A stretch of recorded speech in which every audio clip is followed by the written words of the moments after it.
Good morning. Good morning. നമ്മളിങ്ങനെ daily content post ചെയ്ത് ഓരോ വീഡിയോയിലും നമ്മൾ ഇമ്പ്രൂവ്മെന്റ് വരുത്തി നമുക്ക് മാറ്റം കൊണ്ടുവരണം. അതിനാണ് ഡെയിലി എന്തെങ്കിലുമൊക്കെ എടുത്തു വെക്കുന്നത്. അതെ. പിന്നെ അതുപോലെ തന്നെ ഈ ഒരു വീഡിയോസൊക്കെ പിന്നെ തിരിഞ്ഞു നോക്കുമ്പോൾ അതൊരു മെമ്മറീസ് ആവും. കാരണം മറ്റുള്ളവര് എന്ത് ചിന്തിക്കുന്നു വിചാരിച്ചിട്ടൊന്നും എടുക്കാണ്ട് നിൽക്കുന്നില്ല. എടുത്തെടുത്തിട്ട് നമുക്ക് ചെറിയ തോതിൽ എന്തെങ്കിലും പ്രശ്നങ്ങളോ ഉണ്ടെങ്കിൽ അത് ഇമ്പ്രൂവ് ചെയ്തിട്ട് കുറച്ചും കൂടെ ബെറ്റർ ആക്കാനാണല്ലോ നമ്മൾ നോക്കേണ്ടത്. അല്ലാണ്ട് പറ്റില്ല, ചെയ്യാനാവില്ല എന്ന് വിചാരിച്ചിട്ട് വൈകിട്ട് നിന്ന് കഴിഞ്ഞാൽ ഒന്നും ചെയ്യാൻ പറ്റില്ല. അതെ, കുറച്ചും കൂടി ഇമ്പ്രൂവ് ആക്കാൻ വേണ്ടിയിട്ടാണ് ഓരോന്നും ചെയ്ത് നോക്കുന്നത്. അതുപോലെ തന്നെ ഇന്നത്തെ ദിവസം ഇന്ന് മാത്രമേ കിട്ടൂ. ഇന്ന് നമ്മൾ എടുത്തില്ലെങ്കിൽ നമ്മളത് പാസ്റ്റായി മാറും. അപ്പം നമ്മൾ ഒരു കാര്യവും പിന്നത്തേക്ക് മാറ്റി വെക്കരുത്. ഇന്ന് എടുക്കാൻ പറ്റിയെങ്കിൽ ഇന്ന് തന്നെ സ്റ്റാർട്ട് ചെയ്യാം. നാളെ ഇപ്പം എന്താണ് എന്നുള്ളത് നമുക്കറിയില്ല. നാളെ എന്ത് വേണേൽ സംഭവിക്കാം. സമയമാണ് നമുക്ക് കിട്ടുന്ന ഏറ്റവും വലിയ ഗിഫ്റ്റ് എന്ന് പറഞ്ഞാൽ. നാളെ ഇപ്പം നമ്മൾ ഉണ്ടായിന്ന് പോലും വരൂല. അപ്പോൾ ഇന്ന് നമുക്ക് ഇന്ന് നമുക്ക് എന്ത് ചെയ്യാൻ പറ്റുമോ അത് ചെയ്യാം. ഇന്നലെ ഇപ്പോൾ എടുത്ത വീഡിയോ അത് ഇന്ന് കാണാൻ കഴിയുന്നത് തന്നെ നമുക്ക് വലിയ കാര്യമല്ലേ. പിന്നെ ഞങ്ങൾ ഈ കണ്ടന്റ് ക്രിയേഷനൊക്കെ പണ്ട് തൊട്ടേ ഇങ്ങനെ മനസ്സിൽ കൊണ്ടെടുക്കുന്ന ആൾക്കാരായിരുന്നു.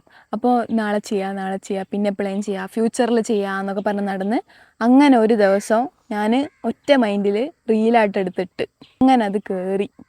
പിന്നെ കോമ്പറ്റീഷൻ കഴിഞ്ഞപ്പോൾ ആ റീലും കയറി. അങ്ങനെയാണ് നമ്മളിപ്പോൾ നിൽക്കുന്ന പൊസിഷനിലെത്തി നിൽക്കുന്നത്. അപ്പോൾ നിങ്ങൾ പിന്നത്തേക്ക് മാറ്റി വെച്ചാൽ പിന്നെ നിങ്ങൾക്ക് റിഗ്രറ്റ് അടിക്കും, എന്തുകൊണ്ട് ഇത് പണ്ടേ തോന്നിയില്ല എന്നുള്ളത്. അപ്പോൾ ആ റിഗ്രറ്റ് നിങ്ങൾക്ക് ഉണ്ടാവരുത്. നിങ്ങൾക്ക് എന്തെങ്കിലും കണ്ടന്റ് ക്രിയേഷൻ പ്ലാൻ ഉണ്ടെങ്കിൽ അത് ഇന്ന് തൊട്ട് തുടങ്ങുക. ആൾക്കാരെന്ത് വിചാരിക്കുന്നൊന്നും വിചാരിക്കേണ്ട, അട്ടിട്ട് തന്നെ.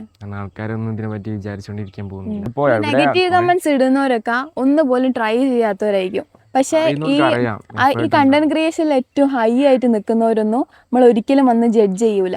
അവർക്കറിയാം എങ്ങനെയാണ് ഇത് മുന്നോട്ടേക്ക് വരുന്നത്, അല്ലെങ്കിൽ ഫസ്റ്റ് സ്റ്റെപ്പ് എങ്ങനെയാണ് അവരെടുത്തത് എന്നുള്ളതൊക്കെ. അതെ, അവർക്കറിയാം ഇതിന്റെ എഫേർട്സ് എന്തൊക്കെ ഉണ്ട് എന്നുള്ളത്. അപ്പോൾ ഒരിക്കലും ഒന്നും നെഗറ്റീവ് പറയൂല. പണ്ട് ഈ ടിക്ടോക്കുള്ള കാലഘട്ടത്തിലൊക്കെ ആൾക്കാരെ ഓരോന്ന് ഇങ്ങനെ കാണിച്ചു കൂട്ടിയിട്ട് അതിലും കുറെ നെഗറ്റീവ് കമന്റ്സ് ഒക്കെ വന്നിട്ടുണ്ടായിരുന്നു. സ്റ്റോപ്പ് ചെയ്തില്ല. അന്ന് അവർ അങ്ങനെ ചെയ്തപ്പോൾ അവർക്ക് കുറച്ചും കൂടെ ബെറ്റർ ആയിട്ടുള്ള കുറച്ച് കണ്ടന്റ് ചെയ്യാൻ പറ്റുന്നുള്ള രീതിക്കായപ്പോൾ അവർ ആ ട്രാക്ക് മാറ്റി മറ്റതിലേക്ക് മാറി. അപ്പോൾ എന്തായി, ഗ്രോത്ത് ഹൈ ആയി, കുറച്ച് ആൾക്കാരെ അറിയപ്പെട്ട് നല്ല രീതിക്ക് തന്നെ. ഫോണൊക്കെ ഉണ്ടെങ്കിൽ നല്ല രീതിക്ക് അത് ഉപയോഗിച്ച് ഇമ്പ്രൂവ് ചെയ്യാൻ നോക്കുക. നമ്മളിപ്പോൾ ഒരുപാട് ഹൈയിലെത്തിയതല്ല, നമുക്ക് ഒരുപാട് ഉയരങ്ങളിലേക്ക് എത്തണം എന്ന് ആഗ്രഹിക്കുന്ന ആൾക്കാരാണ്. അതെ. അപ്പോൾ നമ്മളിപ്പോൾ ചെറിയൊരു സ്റ്റെപ്പ് വെച്ചിട്ടേ ഉള്ളൂ.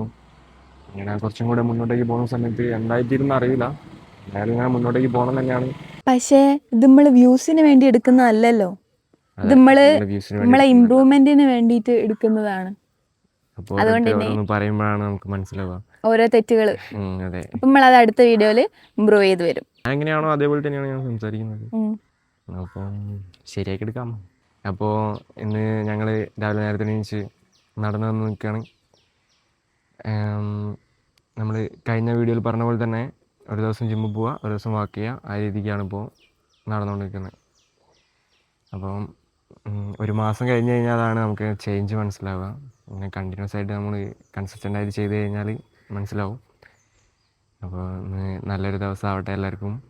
അതായത് നമ്മൾ ലൈഫിൽ ഒന്നും ചെയ്യാതെ നിൽക്കുന്നതിനെക്കാട്ടും നല്ലതാണ് നമ്മളിപ്പോൾ എന്തെങ്കിലുമൊക്കെ ചെയ്യുന്നത്. കാരണം ഒന്നും ചെയ്തില്ലെങ്കിലും നമുക്ക് റിസൾട്ട് കിട്ടില്ല, എന്തെങ്കിലും ചെയ്ത് കഴിഞ്ഞാൽ നമുക്ക് റിസൾട്ട് കിട്ടുമല്ലോ എന്നുള്ളത് പോസിബിലിറ്റിയാണ്. ചിലപ്പോൾ സക്സസ് ആവാം, ചിലപ്പോൾ ഫെയിൽ ആവാം, പക്ഷേ അതൊന്നും നമ്മളെ കയ്യിലല്ല. അതെ, നമ്മൾ ചെയ്യാതെ നിൽക്കുന്നതിനേക്കാളും നല്ലത് നമ്മൾ എന്തെങ്കിലും ചെയ്യുന്നതാണ്. കാരണം നമ്മൾ എന്തെങ്കിലും ഇറങ്ങി തിരിച്ചു കഴിഞ്ഞാൽ മാത്രമേ നമ്മുടെ എന്താണ് നമ്മുടെ കഴിവ് എന്നുള്ളത് നമുക്ക് മനസ്സിലാക്കാൻ പറ്റുള്ളൂ. കാരണം എവിടെയാണ് നമ്മൾ എത്തി നിൽക്കുന്നത്, നമ്മൾ ഇപ്പോൾ നാളെ ഇപ്പോൾ എന്ത് സംഭവിക്കുന്നുള്ളത് നമുക്കറിയില്ല. അപ്പോൾ നമ്മൾ ഇന്നിപ്പോൾ നല്ല കാര്യങ്ങൾ ചെയ്ത് കഴിഞ്ഞാൽ ചിലപ്പോൾ നാളെ അത് ഇമ്പ്രൂവ് ആവും നമ്മൾ. അതുകൊണ്ട് എന്താണെന്ന് വെച്ച് കഴിഞ്ഞാൽ ഓരോ ദിവസവും ബെറ്റർ ആക്കാൻ വേണ്ടിയിട്ട് നമ്മൾ ശ്രമിക്കാം. അങ്ങനെ ബെറ്റർ ആക്കി കഴിഞ്ഞ് കഴിഞ്ഞാൽ അടിപൊളിയാവും.